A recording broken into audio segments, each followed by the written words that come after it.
잠실의 리센치를 보유 중이었는데 이번에 팔았어요. 네, 호가를 올리면 좋죠. 그러면은 이제 호갱 눈으로 펴고 고민하십니다. 3번까지 같은 내용으로 만나봤던 기억이 있어요. 오히려 가만히 있는 것이 훨씬 더 좋아, 유리해 라면 있는 겁니다. 안녕하세요. 사다리 경제 유선영입니다. 시장 곳곳에서 반등의 정황들이 포착이 되고 있습니다. 생각보다는 조금 시장이 빨리 움직이는 느낌이 있고요. 제가 물론 이미 말씀을 드렸던 부분이기는 하지만 사실 제가 말씀드렸던 중에 중요한 거, 심리시장의 움직임이 굉장히 중요하다고 했는데 이 심리가 움직이기 시작했습니다. 그래서 이 시장이 생각보다는 좀 더 빠르게 많이 움직일 수도 있겠다라는 생각이 들고요. 이러다 보니까 또 초조한 마음이 드실 분들도 있으리라고 생각이 됩니다. 그래서 이 시장에서 우리가 이런 초조한 마음 때문에 실수하실 수 있어서 그 실수하시면 안 될 6가지를 오늘 말씀드리려고 합니다. 그래서 오늘의 주제는 현재 부동산 시장에서 절대 해서는 안 되는 실수 6가지입니다. 자, 먼저 첫 번째 보도록 하겠습니다. 겨우 손실권은 회피했으니 이참에 매도한다. 네, 이런 분들도 아마 있으실 겁니다. 너무 이 시장이 변화폭이 컸다 보니까 지금 시장은 너무 무서운 시장이야. 그래서 이참에 그냥 매도할 거야 라고 하시는 분들이 있을 수 있는데요. 자, 여기는 중요한 단서가 하나 빠져 있어요. 목적이 뭐냐인 거죠. 그래서 내가 이걸 팔았을 때 어떤 선택을 하기 위해서 팔았느냐, 이게 없이 매도하셔서는 안 된다라는 거고요. 물건, 매도하고 나서 매수할 물건에 대한 어느 정도 특정이 돼 있어야 됩니다. 물건을 특정하지 않은 상태로 그냥 매도하고 나면 갑자기 시장에 어떤 변화들이 나타나는 순간 굉장히 당황스럽고 어찌할 바를 모르는 상황들이 올 수가 있습니다. 제가 이제 굉장히 잊혀지지 않는 상담자분이 한 분 계신데요. 2016년 말, 2017년 초 정도에 배웠던 걸로 기억을 해요. 우리 서울 부동산 시장이 2017년부터 굉장히 급격한 상승을 했는데요. 이분은 2017년 초인가 말에, 2016년 말에 이제 저와 상담하시면서 이렇게 처음에 오셔서 이렇게 얘기하시는 거예요. 잠실의 리센치를 보유 중이었는데 이번에 팔았어요. 라고 이렇게 얘기를 하신 거예요. 그래서 제가 너무 깜짝 놀랐습니다. 왜냐하면 이제부터 많이 올라갈 아파트를 왜 파셨을까? 저 생각이 들었었던 거죠. 그런데 이미 파셨다고 하니까 뭐 제가 조금 아쉽네요 라고만 이렇게 답변을 드렸던 기억이 나는데요. 이분이 왜 팔았느냐? 이유는 그겁니다. 이 아파트를 처음부터 분양을 받으셨던 거였어요. 그래서 2009년에 뭐 분양받고 나면 그 시점이 굉장히 부동산 시장이 안 좋은 시기였죠. 그러니까 힘든 시기를 막 겨우 지나가신 겁니다. 그래서 이제 좀 손익분기점 지나가지고 조금씩 이제 매수한 가격보다는 올라있는 상태니까 거기는 안 되는 동네예요. 내가 진짜 얼마나 힘들었는데 이러시면서 정리를 했다 솔가분하다라고 얘기를 하신 거죠. 그런데 아니나 다를까요? 그때부터 부동산 시장이 급등을 했죠. 그래서 저는 잠실 생각하면 그분이 종종 떠오릅니다. 그때 파시고 어떻게 하셨을까? 제가 물론 그때 당시에 강남 아파트들이랑 말씀을 드렸던 기억이 있는데요. 문제는 그분이 그렇게 빠르게 결정하기가 쉽지 않았을 거라는 생각이 들어요. 왜냐면 시세가 막 다 올라갔었기 때문에 매도하신 분들이 바로 매수를 하기가 결코 쉽지 않았을 것이고, 특히나 잠실 아파트 가격이 막 올라가서 그 가격을 보시면서 굉장히 멘붕이 오셨을 것 같다는 생각이 듭니다. 그래서 잘 매수가 결정되셨었으면 하는 바람인데 어떤지 모르겠어요. 그래서 우리가 이렇게 목적 없이 매도를 하거나 방향에 대한 정확한 어떤 설정이 되지 않은 상태로 그냥 매도를 하시게 되면 이러한 실수를 하실 수 있기 때문에 지금 그런 실수를 절대 하시면 안 된다. 전체적으로 올라갈 시장이다 보니까 방향에 대한 분명한 어떤 설정이 되어 있으셔야 됩니다. 자, 두 번째. 분위기가 좋은 것 같으니 매도 호가를 올린다. 네, 호가를 올리면 좋죠. 그런데 이것도 역시 정확한 매도의 목적이 무엇이냐에 따라서 그러면 안 되는 경우가 있습니다. 언제면 안 될까요? 바로 갈아타기. 네. 갈아타기를 해야 되는데 호가를 올려. 그러면 물론 호가를 올려야 되는 경우도 있어요. 그렇지만 아닌 경우도 있어요. 갈아탈 물건의 어떤 가격도 계속 올라갈 수 있다는 거예요. 내가 이거를 조금 더 좋은 가격에 팔려고 호가를 올리고 기다리는 사이에 내가 살려던 물건도 가격이 계속 올라갈 수 있다는 거죠. 그럼 어떤 상황이 될까요? 팔았는데 갈 데가 없어요. 내가 가려고 했던 물건이 이미 가격이 너무 올라버렸네. 내 자금으로는 안 되네. 라는 경우가 올 수 있고요. 또 팔려고 하고 보니까 가격이 너무 올라서 내가 도저히 이걸 팔아도 저기 못 가는 상황이 돼요. 그래서 팔지 않게 되는 경우도 생깁니다. 저는 이런 분들을 다 두루두루 너무 많이 배웠거든요. 그래서 매도 호가를 올리는 것은 상황에 따라서 하실 수 있지만 갈아타기 하는 경우라면 굉장히 조심스럽게 잘 상황 판단을 잘하고 하셔야 된다. 자, 세 번째입니다. 무조건 상급지 이동이 답이다. 네. 결과적으로 장기적으로는 맞는 얘기예요. 하지만 단기 수익률 성과만 놓고 본다면 아닐 수도 있습니다. 그래서 내가 굉장히 투자 성과에 대해서 좀 중시하고 있다. 내가 투자 수익만 볼 거다. 상급지 이동을 하신다는 거는 사실은 그 지역의 가치를 내가 누리면서 실거주를 하기 위해서 누리면서 사시는 경우들도 많으시기 때문에 그럴 경우에는 무조건 가시는 거고요. 장기적으로는 또 맞는 결정이긴 한데요. 내가 단기 성과를 보기 위해서 갭으로 사고 갭으로 갈아타기다 라면은 조금 다양한 고민이 필요합니다.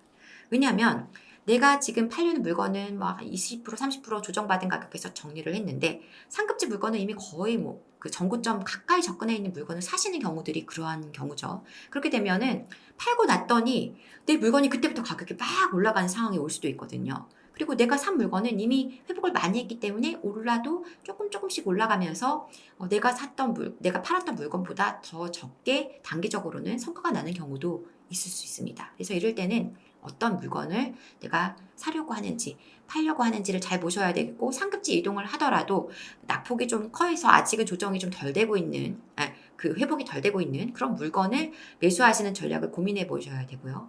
아니라면 차라리 조금 더 홀드하시는 전략이 맞는 그런 경우들도 있을 수 있어요. 그래서 이거는 상황 따라서 잘 판단하셔야 됩니다. 자, 네 번째입니다. 가격을 쫓아 매수한다. 이런 분들 조금 많이 있으시거든요, 요즘요. 자, 가격이 계속 올라가. 내가 관심이 있었던 아파트도 시세가 보니까 벌써 조금 2, 3천씩, 4천, 5천씩 막 올라가는 상황이 됐어요.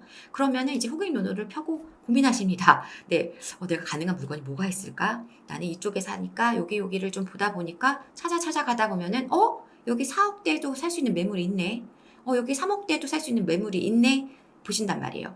보시는 것까지 좋은데요. 여기에다가 뭐를 더해야 됩니까? 가치를 더해야 됩니다. 가치. 미래 가치죠. 그래서 이 입지에 대한 고민, 여기가 앞으로 가격이 오를 수 있는 환경인가, 상품성이 우수한 물건인가, 아니면은 어떤 입지적인 확실한 매력이 있는 것인가, 또는 여기가 미래에 어떤 변화가 일어날 것인가, 어떤 호재가 있는가 이런 것들을 같이 보셔서 지금 상대적으로 앞으로 좋은 어떤 가치 변화가 일어날 곳인데 좀 조정이 폭이 크구나 그런 것들도 분명 있거든요. 서울에 지금요. 그래서 수도권에도 있습니다. 그래서 그런 것들은 매수하셔도 돼요. 하지만 그냥 가격만 쫓아서 매수하시는 거는 우리가 좀 조심해야 된다라는 점입니다. 다섯 번째입니다. 사이급지 나홀로 단지를 매수한다. 이것도 지금 문의가 이런 문의들을 좀 하시는 분들이 좀 계시는데요. 좋은 전략이 될 수 있습니다. 좋은 성과, 훨씬 더 좋은 성과를 낼 수도 있습니다. 다만 전제가 노련한 전략가에만 추천드리는 전략입니다. 노련한 전략가라면 지금 이렇게 시기가 안 좋았다 이제 바닥 다지는 이 시기에 사실 매수하신다면 굉장히 좋은 가격에 매수할 수가 있겠죠. 그리고 굉장히 시장이 좋을 때 화랑기에 잘 매도한다면 굉장히 괜찮은 훨씬 더 좋은 성과, 좋은 수익률을 기대할 수가 있습니다. 그런데 이거는 노련해야만 가능하고 그 시점을 잘 잡아야 되고 포착해야 되고 또 자칫하면 매도를 잘 못하는 경우들이 생기세요. 왜냐하면 시세가 거래가 많이 일어나지 않다 보니까 매도할 때도 매도가 힘든. 그래서 내 매수하려는 분이 저 단지에 저 가격이 적합한 가격인가 고민되는 경우들이 있다 보니까 매도가 잘 안 돼서 힘드신 경우들이 굉장히 많거든요. 2020년, 21년도가 시장이 굉장히 좋았지만 나홀로 단지 들고 있어서 상급지 이동을 하고 싶어도 못 하셨던 분들을 상당히 많이 배웠습니다. 안 팔려요. 그래서 못 가시는 분들이 많은데 똑같은 거죠. 내가 매수를 쉽게 하면은 그 공을 또 쉽게 누군가 받아줄 수요도 많이 있는 것이고 내가 희소한 물건을 사면 그만큼 매수자도 희소하다는 겁니다. 그래서 조금 더 편안한 전략을 원하시고 내가 아주 노련한 어떤 전략가가 아니라면은 요거는 피하시는 게 맞다. 마지막으로 여섯 번째입니다. 관심 있는 단지를 지켜보고 있다. 관심 있는 매물을 지켜보고 있다. 네, 이런 분들 많이 계시죠. 네, 많이 계십니다. 그런데 문제는 이게 나중에 앞으로도 계속 지켜만 보시는 5년, 6년, 7년을 계속 지켜만 보시는 경우들도 아주 많이 있으시다는 거예요. 이래서는 안 됩니다. 저는 똑같은 상담자분을 3번까지 같은 내용으로 만나봤던 기억이 있어요. 네. 제가 많은 분들 뵈다 보니까 뭐 한 2번까지는 굉장히 많고 3번까지도 같은 내용으로 뭐냐면 이분이 물건 갖고 계신 물건이 있고 갈아탈 아파트를 지켜보고 있는 아파트가 있어요. 관심 있는 단지가 있었어요. 그래서 그것 때문에 매수를 해야 될까라고 고민돼서 오셨던 분이었습니다. 그래서 빨리 결정하세요. 지금 빨리 사세요. 라고 말씀을 드렸어요. 그런데 1년 뒤에 이분이 또 상담 신청을 해서 보니까 똑같은 내용인 거예요. 투자금도 거의 변하지 않았어요. 이분이 오셔서 한 얘기는 그때 고민하다가 막 살까 말까 막 고민하는 사이에 가격이 자꾸 올라서 결국엔 결정을 못했습니다. 그래서 이번에는 좀 이러한 단지들을 좀 보는데 어떨까요? 라고 말씀하셔서 조금 아쉽지만 이거라도 빨리 결정하세요. 라고 답을 드렸단 말이에요. 그런데 또 1년 뒤에 이분을 또 뵈었더니 이번에도 똑같은 금액은 조금 더 올라 있는데 또 오셔서 그때 말씀해 주신 대로 진행하려고 했는데 이러저러한 사정 때문에 결국 그 물건을 못하게 되고 그러다 보니까 또 시간이 이렇게 가버려서 또 결국 결정을 못하고 이렇게 왔습니다. 너무 부끄럽습니다. 이렇게 하고 오셨다는 거죠. 이런 분들이 의외로 많이 계십니다. 그래서 계속 지켜만 보시면 안 되죠. 우리가 파수꾼도 아니고요. 보디가드도 아닌데 계속 지켜보면 어떡하겠습니까? 결정을 하셔야 됩니다. 물론 우리가 뭔가를 꼭 지금 사야 된다는 건 아니에요. 적극적으로 지켜보시는 거는 괜찮습니다. 뭔가 내가 지금은 움직이면 안 돼. 오히려 가만히 있는 것이 훨씬 더 좋아. 유리해. 라면 있는 겁니다. 하지만 지금 그냥 가만히 있는 게 아니라 내가 막연히 그냥 지켜봐야겠어. 아직은 모르겠어. 이렇게 지켜보시는 거는 지금 시장에서는 결코 좋은 전략이 아니고 좋은 선택이 아니다.